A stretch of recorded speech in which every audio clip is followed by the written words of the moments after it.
Hello everyone, welcome back to my another blog. এখন বাজে সকাল 7:15।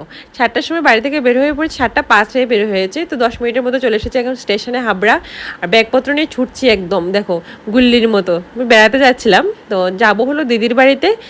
যাবো 4-5 দিনের জন্য বেড়াতে, একটু মনটাও ভালো হবে, খুব ভালো লাগবে। ঘোরাঘুরি করতে সবারই ভালো লাগে, আর আমার তো ভীষণ ভালো লাগে। আমাকে ঘুরতে বললে আমি সকাল সকাল রওনা দিয়ে দিই। না যাই হোক, এখানে দেখো আমরা স্টেশনে এসে কানের দিকে চোখ পড়ে গেলো, আর কানের দুজোড়া কিনলাম। দুজোড়া দিদি কিনে দিয়েছে, দুটো সেম সেম, আমার জন্য আর ভাগিনের জন্য সেম সেম কানে নিয়েছি।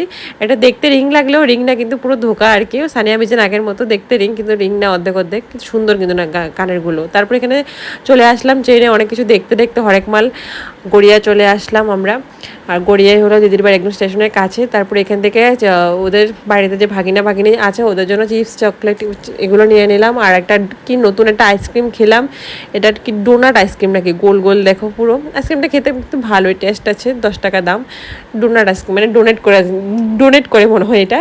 এ দেখো দিদির বাড়ি হলো এটা। দিদির বাড়িতে এখন চলেও আসলাম, ঢুকে পড়ছি দিদির বাড়িতে। এবার যা যা করবো সব কিছু কিন্তু নেক্সট ব্লগে তোমাদের সাথে শেয়ার করবো, ফলো করে দাও।